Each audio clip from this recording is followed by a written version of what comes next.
Shalom, kita berjumpa kembali di kanal MDC Medan dalam ibadah hari ini, Minggu 4 Juli 2021. Kiranya sukacita surgawi senantiasa memenuhi hati kita sekalian. Mari memuji, menyembah, mendengarkan sabda Tuhan, dan bersekutu bersama saudara-saudari seiman dimanapun berada. Kami berdoa Anda diberkati dengan pelayanan ini. Silakan menekan tombol subscribe agar Anda dapat langsung menerima pemberitahuan terbaru tentang pelayanan atau informasi lainnya yang berkaitan dengan pelayanan GKPB MDC Medan. Jika Anda baru pertama sekali mengikuti pelayanan ibadah di GKPB MDC Medan atau memiliki beban doa, kami akan sangat senang sekali berdoa bagi Anda. Silakan menghubungi kami lewat sosial media yang tertera di layar. Mari berbagi kasih dan kepedulian sebagai gereja Tuhan dengan saudara-saudari kita yang sangat terdampak oleh pandemi COVID-19 yang sedang terjadi, dengan memberikan bantuan bagi mereka yang sangat membutuhkannya. Pada hari Selasa 6 Juli 2021 pukul 19 waktu Indonesia Barat, kita akan mengadakan doa malam via Zoom dengan nomor meeting ID 222 333 0023 dan passcode doa malam. Dalam ibadah ini akan dilakukan juga prosesi penyerahan anak. Silakan menghubungi sekretariat untuk informasi selengkapnya.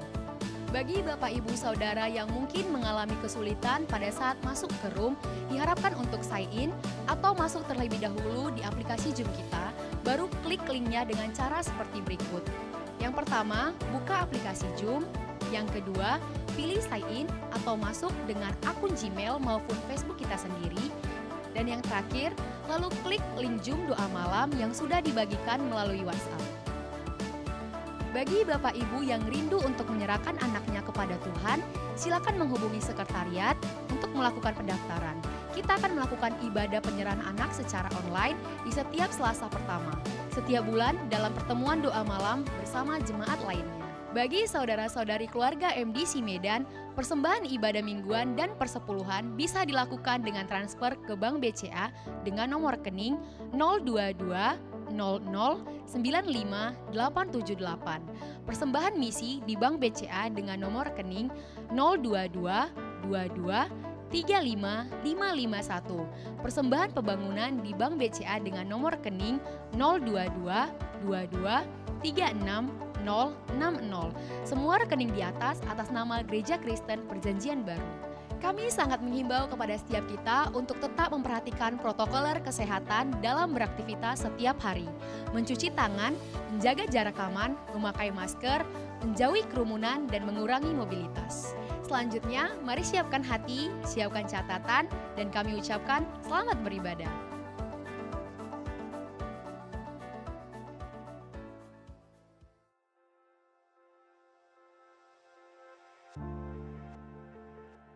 Mazmur 80 ayat 19. Ya Tuhan, Allah semesta alam, pulihkanlah kami, buatlah wajah-Mu bersinar, maka kami akan selamat. Berbahagialah orang yang membawa damai, karena mereka akan disebut anak-anak Allah. Allah kita adalah Allah yang menyukai perdamaian. Bahkan perjanjian baru disebut juga perjanjian damai. Perdamaian sejati adalah perdamaian antara Allah dan manusia yang telah dikerjakan di atas kayu salib oleh anaknya yang tunggal dan menjadi pusat pendamaian dalam segala aspek hidup yang mendatangkan pemulihan.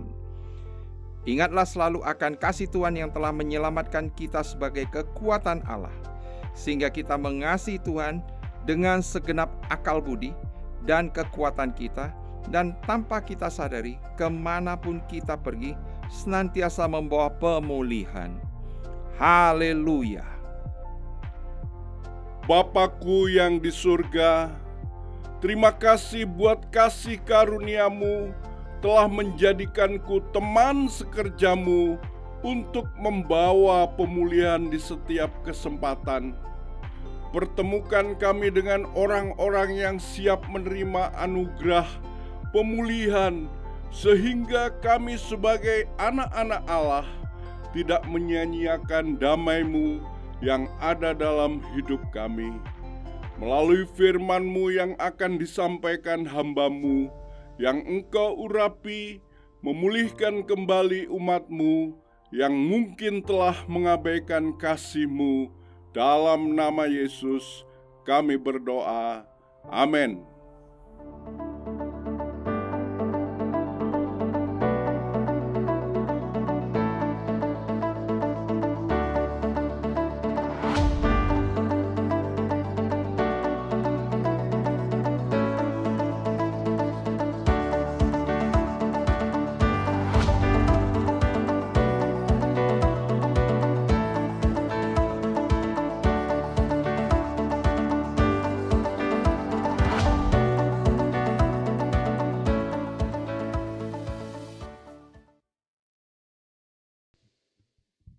Haleluya, shalom Bapak Ibu. Dimanapun kita hari ini berada, kita mau memuji Tuhan bersama kembali. Kita percaya bahwa roh Allah ada dalam hidup kita, yang membuat kita bersuka cita untuk memuji Tuhan. Haleluya. Mari bersama katakan bersama kami, bahwa Tuhan kita itu besar.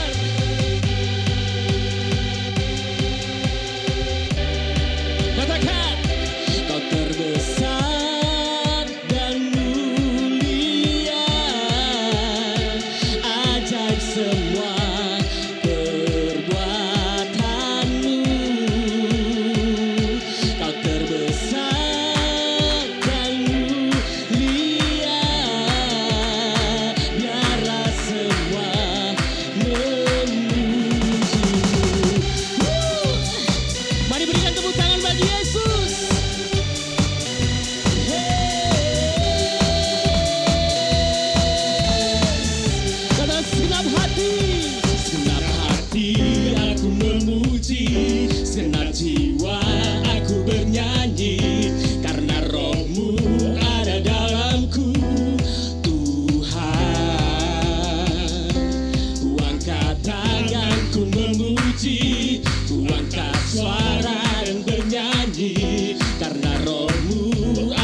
Tidak ada yang melebihi kuasa-Mu ya Tuhan.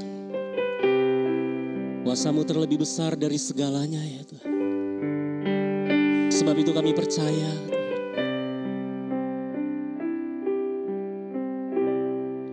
kuasa-Mu terlebih besar, Tuhanku terlebih besar. Tak pernah terlambat janji-Mu ya Tuhan menolong hidupku. Kuasa-Mu terlebih besar, Tuhanku terlebih besar.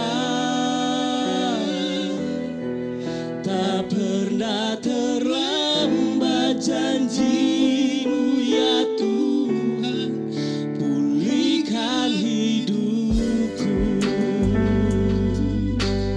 Kau sanggup memulihkan hidup kami Tuhan. Kami sembah Tuhan. Hanya Kau Tuhan penolongku. Bersama kami yang selalu setia bersamaku.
kekasihku. Salam Ibu Bapak Saudara-saudari yang saya kasihi dalam Tuhan, Jemaat MDC Medan.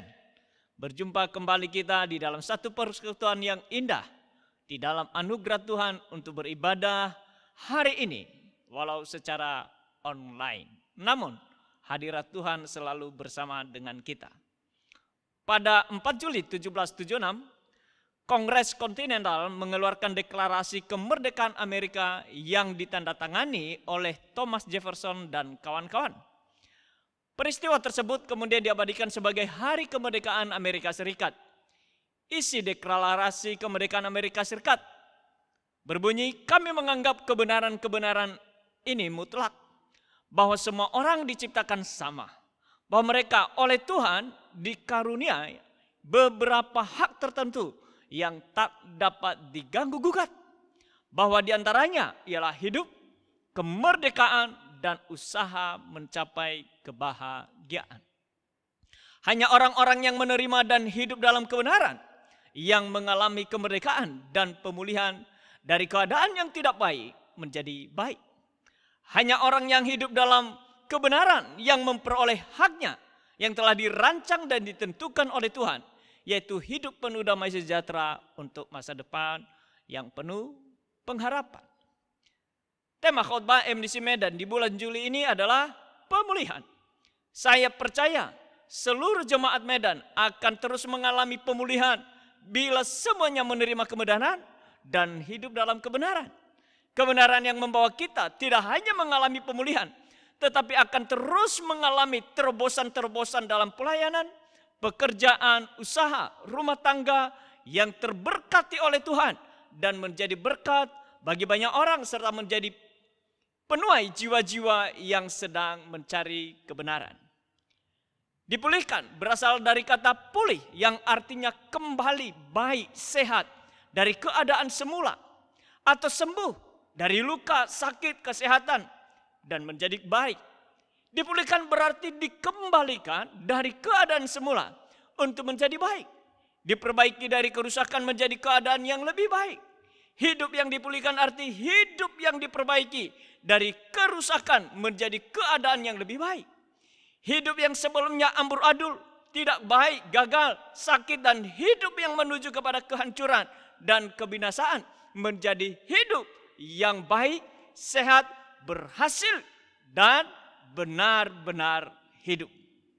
Orang-orang yang sedang sakit, mengalami gangguan kesehatan tubuh, jiwa, sering pada umumnya mereka diasingkan dari tengah-tengah masyarakat, terlebih bila gangguan kesehatannya itu membahayakan orang lain. Sebagaimana hari-hari ini terjadi di tengah-tengah kita, dunia wabah COVID-19 yang semakin menggila dan membahayakan jiwa banyak orang. Bagaimana mengalami pemulihan dalam hidup? Kita mau belajar dari peristiwa seorang panglima namanya Naaman, bagaimana menjadi pribadi yang dipulihkan oleh Tuhan. Sebelum Tuhan memulihkan segala sesuatu yang ada di luar kita, maka diri kita lah harus yang pertama dipulihkan. Naaman adalah seorang panglima perang, seorang yang memiliki pengaruh besar, seorang yang terhormat, seorang yang kaya raya, seorang yang perkasa dan memiliki keberanian, seorang yang kuat dan memiliki banyak kecakapan, seorang yang selalu membawa kemenangan bagi negaranya. Namun ia seorang penderita kusta, sebagaimana yang dikisahkan dalam 2 Raja-Raja 5 ayat 1 sampai 14. Naaman, panglima Raja Aram, adalah seorang terpandang di hadapan tuannya dan sangat disayangi, sebab oleh dia Tuhan telah memberikan kemenangan kepada orang Aram. Tetapi orang itu seorang pahlawan tentara sakit kusta. Ayat yang kedua, orang Aram pernah keluar bergerombolan dan membawa tertawan seorang anak perempuan dari negeri Israel menjadi pelayan pada istri Naaman. Berkatalah gadis itu kepada nyonyanya, sekiranya tuanku menghadap nabi di Samaria itu, maka tentulah nabi itu akan menyembuhkan dia dari penyakitnya. Lalu pergilah Naaman memberitahukan kepada tuannya, katanya, begini-beginilah dikatakan oleh gadis yang dari negeri Israel itu. Maka jawab Raja Aram, Baik, pergilah dan aku akan mengirim surat kepada Raja Israel. Lalu pergilah Naaman dan membawa sebagai persembahan 10 talenta perak dan 6.000 sikal emas dan 10 potong pakaian. Ayat 6. Ia menyampaikan surat itu kepada Raja Israel yang berbunyi, sesampainya surat ini kepadamu, maklumkanlah kiranya bahwa aku menyuruh kepadamu Naaman, pegawaiku, supaya engkau menyembuhkan dia dari penyakit kustanya. Segera sesudah Raja Israel membawa surat itu, dikoyakannya lah pakaiannya serta berkata, Allahkah aku ini yang dapat mematikan dan menghidupkan? Sehingga orang ini mengirim pesan kepadaku supaya kusembuhkan seorang dari penyakit kustanya. Tetapi sesungguhnya perhatikanlah dan lihatlah, ia mencari gara-gara terhadap aku. Segera sesudah didengar Elisa abdi Allah itu bahwa Raja Israel mengoyakkan pakaiannya, dikirimnyalah pesan kepada Raja, bunyinya, mengapa engkau mengoyakkan pakaianmu? Biarlah ia datang kepadaku supaya ia tahu bahwa ada seorang nabi di Israel. Kemudian datanglah Naaman dengan kudanya dan keretanya, lalu berhenti di depan pintu rumah Elisa. Elisa menyuruh seorang suruhan kepadanya, mengatakan, pergilah mandi 7 kali dalam sungai Yordan, maka tubuhmu akan pulih kembali, sehingga engkau menjadi tahir. Tetapi pergilah Naaman dengan gusar sambil berkata, aku sangka bahwa setidak-tidaknya ia datang keluar dan berdiri memanggil nama Tuhan Allahnya, lalu menggerak-gerakkan tangannya di atas tempat penyakit itu, dan dengan demikian menyembuhkan penyakit kustaku. Bukankah Abana dan Parpar, sungai-sungai Damsik lebih baik dari segala sungai-sungai di Israel? Bukankah aku dapat mandi di sana dan menjadi tahir? Kemudian berpanggillah ia dan pergi dengan panas hati.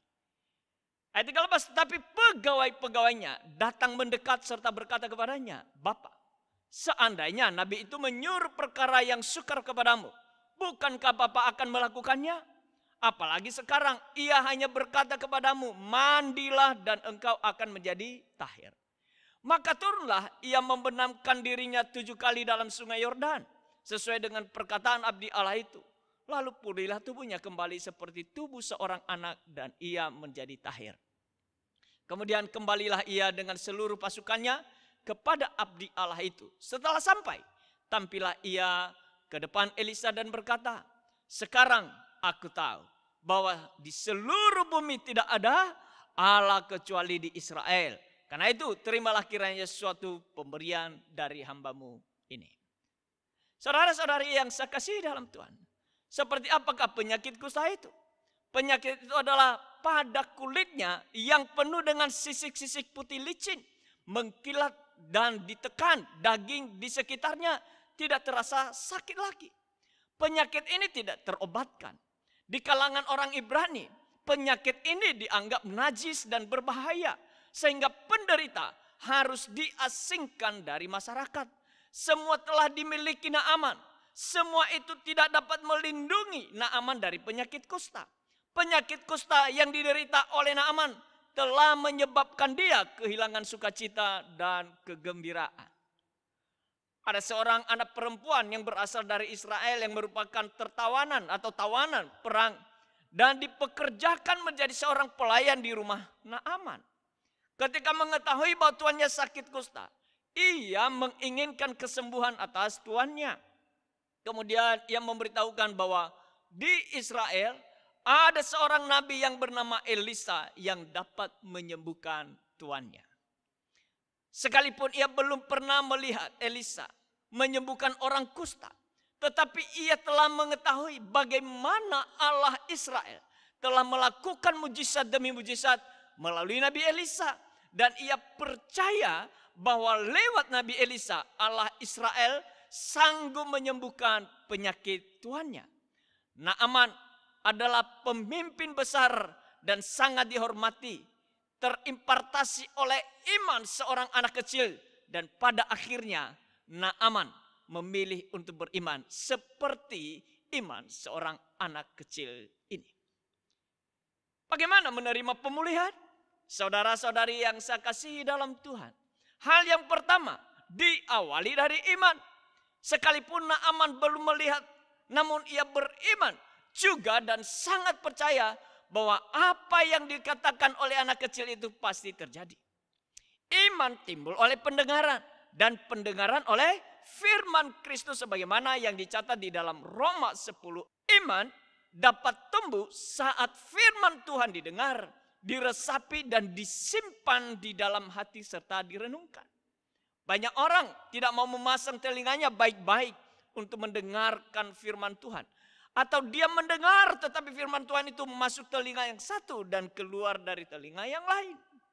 Banyak orang percaya hanya mau mendengarkan khotbah yang penuh dengan humor, yang menghibur, bukan mencari tahu apa yang Tuhan mau melalui firman-Nya. Hanya firman Tuhan yang dapat membangkitkan iman di hati kita. Saudara-saudari yang saya kasih dalam Tuhan, mengapa begitu pentingnya iman? Sebagaimana yang dicatat oleh Paulus dalam Ibrani 11 ayat 1. Iman adalah dasar dari segala sesuatu yang kita harapkan.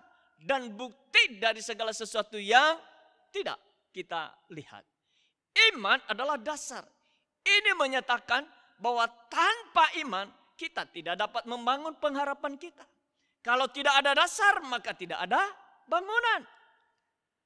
Bisakah sebuah bangunan yang sempurna dibangun tanpa dasar? Bisakah kita memperoleh apa yang kita harapkan tanpa iman? Saat kita beriman kepada Yesus dan Yesuslah sebagai dasar iman kita, maka seluruh permintaan kita pasti terjadi. Sebagaimana yang dicatat dalam Markus 11 ayat 24. Yesus berkata, apa saja yang kamu minta dan doakan, percayalah bahwa kamu telah menerimanya. Maka hal itu akan diberikan kepadamu. Dengan iman kita dapat melihat pemulihan itu terjadi. Naaman tidak hanya beriman saja, tetapi imannya membuat ia bertindak. Yang ia lakukan saudara adalah pertama, menghadap raja dan meyakinkan raja atas apa yang ia percayai. Ayat 4 dan yang kelima tadi.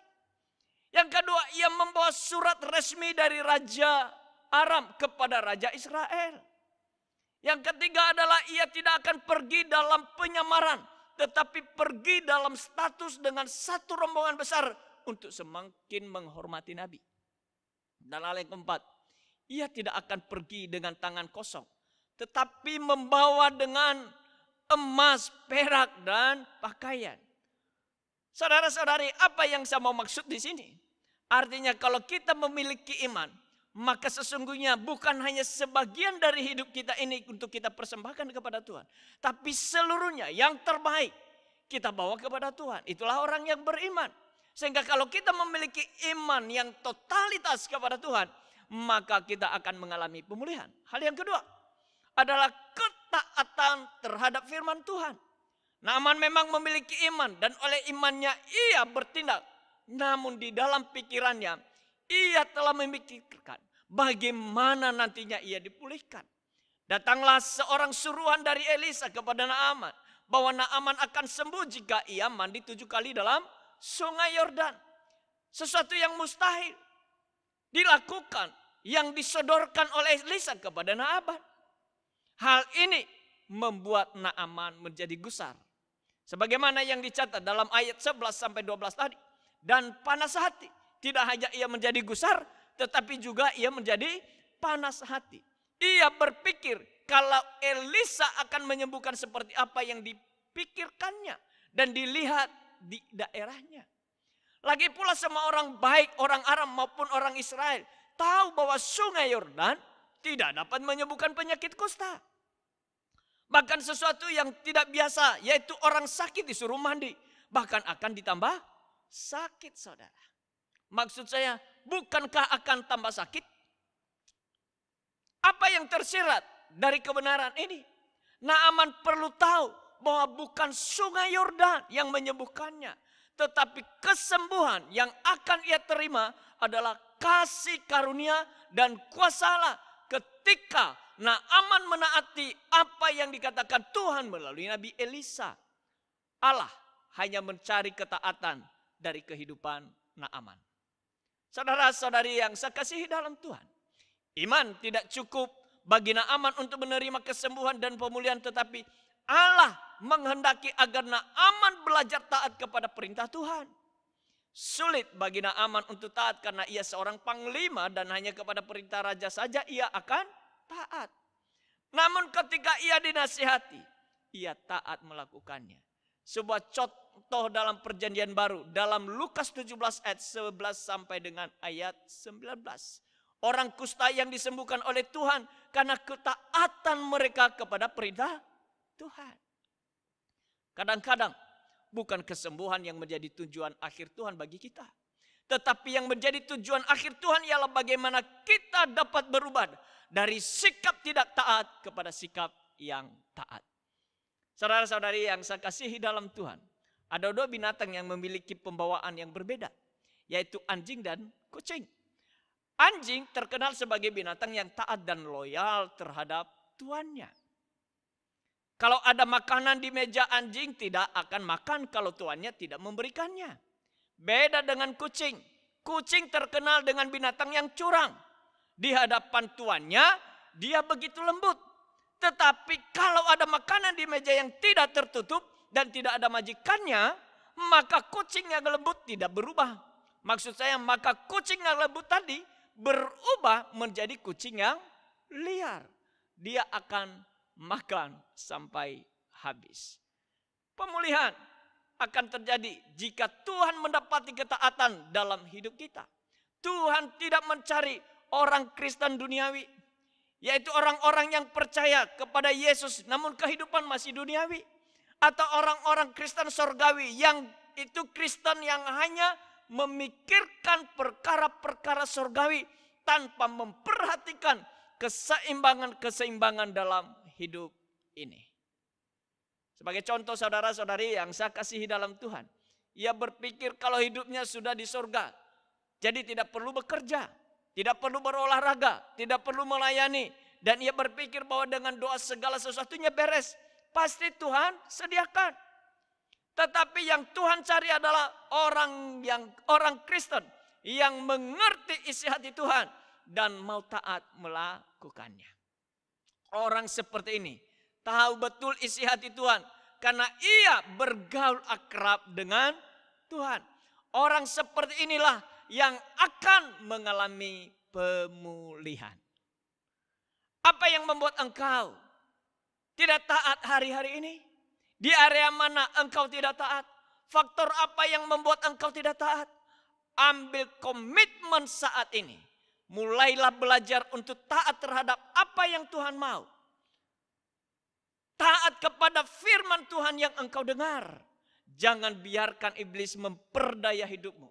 Jangan biarkan ia memperbudak dan menawan hidupmu. Keluarlah dari situasimu yang sulit. Sebab Tuhan menjanjikan pemulihan bagi orang yang taat. Yang ketiga, Bapak Ibu saudara-saudari yang saya kasihi dalam Tuhan. Untuk kita mengalami pemulihan adalah memiliki kerendahan hati. Baik di hadapan Tuhan maupun di hadapan sesama. Perintah Nabi untuk mandi sebanyak 7 kali di sungai Yordan adalah suatu perintah yang menuntut bukan hanya ketaatan tetapi kerendahan hati. Mengapa Bapak Ibu saudara-saudari yang saya kasih dalam Tuhan? Tahukah siapa yang menyampaikan pesan firman Tuhan kepada nyonya daripada Naaman? Adalah perempuan tawanan atau pembantu. Saudara-saudari, kalau sesuatu dari pembantu memberikan nasihat kepada Anda, apakah Anda cepat akan meresponnya? Tetapi perhatikan baik-baik. Pembantu yang sekaligus menjadi tawanan perang saudara. Ketika ia menyampaikan kepada nyonyanya, kepada istri Naaman. Lalu istri Naaman menyampaikan itu kepada Naaman. Apa respon daripada Naaman? Ia langsung mendengar dan datang kepada raja. Ia memberitahu raja kalau ada penyembuh di Samaria. Saudara-saudari yang saya kasihi dalam Tuhan. Yang menemui Naaman ketika pada waktu ia datang ke Elisa. Bukan Elisa sendiri. Tapi justru bujangnya Elisa. Kemudian diperintahkan Naaman untuk pergi mandi di Sungai Yordan. Yang diperintahkan adalah Naaman yang memiliki reputasi baik, kedudukan yang tinggi. Apa mungkin ia harus mengorbankan reputasi dan kedudukannya dengan merendahkan diri, mandi di hadapan bawahannya? Baik kalau penyakit dia sembuh, kalau tidak bagaimana? Lagi Sungai Yordan tidak seperti sungai-sungai di Damsyik. Bukankah sungai-sungai itu atau sungai-sungai itu lebih higienis airnya dibanding sungai Yordan? Saudara-saudari yang saya kasih dalam Tuhan, dalam kerendahan hati, Naaman masuk ke dalam Sungai Yordan dan membenamkan diri sebanyak 7 kali. Maka pulihlah ia dari sakitnya dan ia menjadi tahir. Kerendahan hati membawa Naaman menerima pemulihan yang sempurna atas penyakitnya dan kehidupannya. Belajar untuk rendah hati di hadapan Tuhan itu sulit, sebab banyak yang harus kita korbankan. Reputasi dan kedudukan kita menjadi taruhannya untuk hidup rendah hati. Ketika kita tinggi hati, kita akan menjadi hancur. Tetapi waktu kita merendahkan diri dan hati kita, maka Tuhan akan mengangkat kita dan memulihkan kita. Jika masih ada keegoisan dan kesombongan yang belum dilepaskan, kita masih berkata bahwa kita mampu, kita sanggup dengan kekuatan kita, maka pemulihan itu tidak akan terjadi.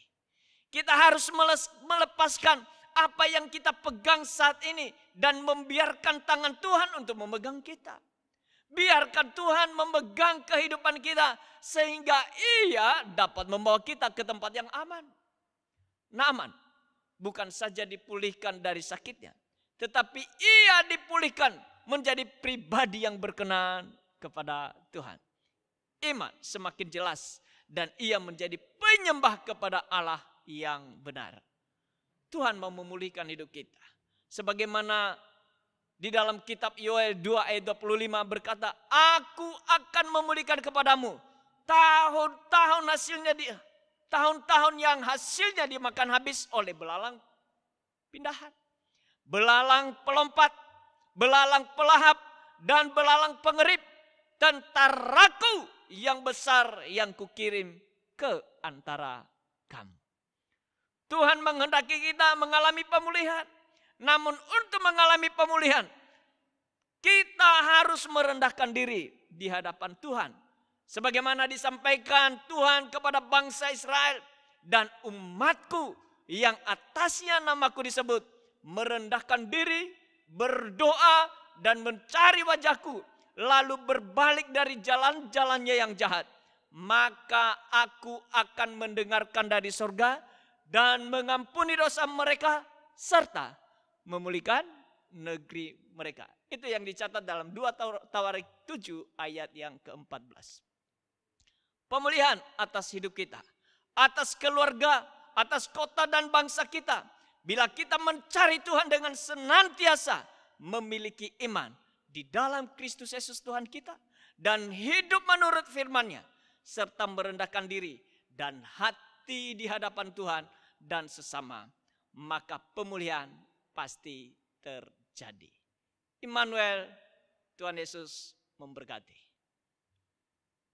Saudara-saudari yang saya kasihi dalam Tuhan, bila saat ini engkau sedang mengalami sakit, atau engkau melihat hari depan ini sepertinya suram, karena keadaan yang tidak mudah, karena keadaan yang begitu sulit, hari ini ada 3 bagian yang perlu kita miliki. Di dalam segala keadaan, kita tetap memiliki iman kepada Kristus Yesus Tuhan kita, dan taat kepada firman Tuhan. Dalam setiap apapun yang kita dengar tentang firman Tuhan. Dan yang ketiga, memiliki kerendahan hati. Ketika kita mendengar firman Tuhan, dengan rendah hati, kita menerimanya dan kita menghidupinya. Kalau hal itu sedang terjadi dalam hidup Anda, biarlah engkau datang kepada Tuhan pada saat ini. Engkau angkat tangan. Mungkin engkau sedang terbaring karena sakit. Mungkin karena engkau sedang di dalam kesulitan yang besar. Mungkin engkau dalam susah hati. Engkau sedang membayangkan bagaimana masa depanmu yang tidak begitu jelas. Hari ini saya mau berkata kepada saudara, bila tiga itu engkau miliki, iman, ketaatan kepada firman Tuhan, dan kerendahan hati, engkau akan dipulihkan. Bila engkau berkata, aku percaya ya Tuhan, bahwa satu-satunya aku bersandar, pengharapanku hanya di dalam Yesus Kristus. Ajar aku ya Tuhan untuk hidup senantiasa taat kepada firman-Mu, kepada setiap firman yang aku dengar, tanpa harus aku berbantah, tanpa harus aku mencari pembenaran terlebih dahulu. Tetapi aku mau taat ya Tuhan, karena itu adalah firman-Mu. Dan ketika aku taat, maka Engkau akan melakukan perkara yang hebat di dalam hidupku. Mintalah kepada Tuhan supaya engkau memiliki kerendahan hati. Siapapun yang menyampaikan firman Tuhan kepadamu, engkau berkata, itu adalah firman-Mu ya Tuhan. Aku terima itu dan aku mau menghidupinya. Terimalah firman itu. Terimalah firman Tuhan itu yang datang kepadamu. Yang engkau dengar kepada siapapun yang Tuhan utus bagimu. Dan saat itulah engkau akan mengalami pemulihan. Terimalah pemulihan itu. Di dalam nama Tuhan Yesus Kristus, aku berdoa. Amin. Bu Bapak, saudara-saudari yang saya kasih dalam Tuhan. Hari ini kesempatan yang indah bagi kita. Untuk kita mengingat akan pengorbanan Kristus yang begitu mengasihi dan mencintai kita. Ia datang dari sorga turun ke dunia ini. Mengambil rupa seorang hamba dan menjadi sama dengan manusia. Dan dalam keadaannya sebagai manusia, ia merendahkan diri sedemikian rupa. Bahkan ia mati sampai mati di kayu salib. Saudara-saudari, ia melakukan semuanya itu. Karena ia mau memulihkan kita. Ia mau mengembalikan kita kepada rancangannya yang indah. Yang mulia.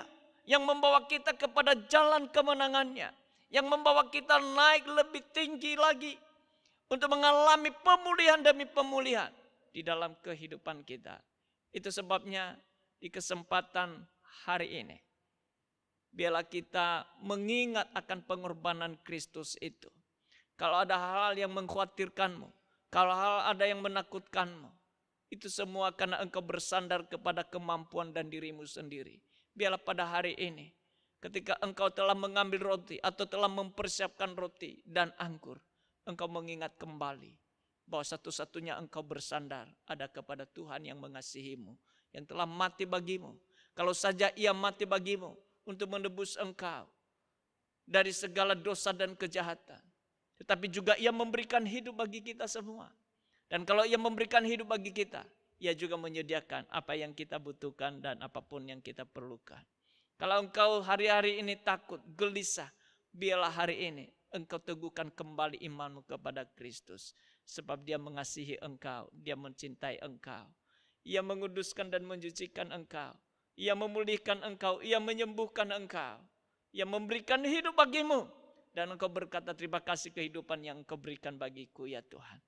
Biarlah hari ini, dalam perjamuan kudus, kesempatan yang indah ini, senantiasa iman kita semakin diteguhkan. Mari angkat roti ini. Sebab apa yang telah kuteruskan kepadamu, telah aku terima dari Tuhan. Yaitu bahwa Tuhan Yesus pada malam waktu ia diserahkan, mengambil roti, dan sesudah itu ia mengucap syukur atasnya. Ia memecah-mecahkannya dan berkata, inilah tubuhku yang diserahkan bagimu.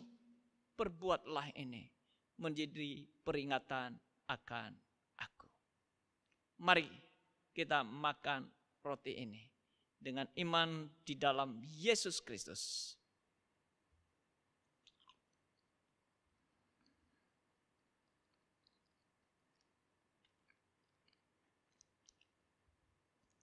Mari kita angkat cawan ini. Demikian juga ia mengambil cawan. Sesudah makan lalu berkata, cawan ini adalah perjanjian baru yang dimeteraikan oleh darahku. Perbuatlah ini setiap kali kamu meminumnya menjadi peringatan akan aku. Mari kita minum cawan ini dalam nama Tuhan Yesus.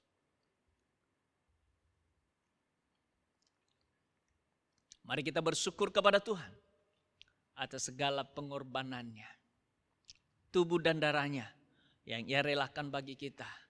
Karena kasih dan cintanya, Ia memulihkan dan menyembuhkan kita, Ia menguduskan dan menyucikan kita, dan Ia memberikan hidup bagi kita. Ia memberikan jaminan bagi kita bahwa kita adalah milik kepunyaannya.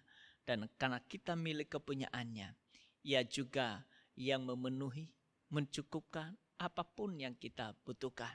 Bahkan dari hari ke sehari, Ia menolong kita, memberikan roh-Nya bagi kita, untuk menuntun kita kepada setiap rancangannya.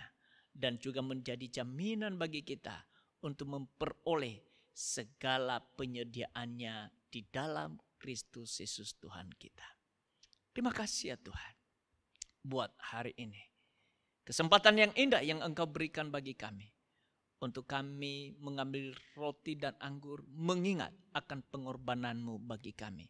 Bahwa sungguh Engkau mengasihi dan mencintai kami. Dan memberikan jaminan hidup bagi kami untuk masa depan kami. Masa depan yang penuh pengharapan. Kasih karunia-Mu terus meliputi kami. Kasih karunia-Mu terus mengalir di dalam hidup kami. Dan terima kasih untuk semuanya itu ya Tuhan. Di dalam nama Tuhan Yesus kami bersyukur dan berdoa. Amin.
Karena salib-Mu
Saudara-saudari yang saya kasihi dalam Tuhan, kita akhiri ibadah kita hari ini dan mari kita arahkan seluruh hidup kita kepada Tuhan dan biarlah kedua belah tanganmu terangkat di hadapannya.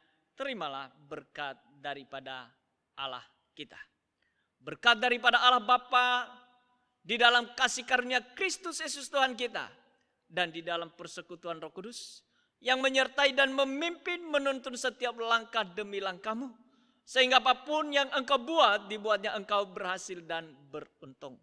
Tuhan memberkati engkau dan melindungi engkau. Tuhan menyinari engkau dengan wajahnya dan memberikan engkau kasih karunia-Nya. Tuhan menghadapkan wajahnya kepadamu dan memberikan engkau damai sejahtera. Hari ini sampai untuk selamanya. Di dalam nama Tuhan Yesus Kristus yang diberkati Tuhan dan menerimanya berkata, amin. Selamat hari Minggu, Tuhan Yesus memberkati. Karena salibmu,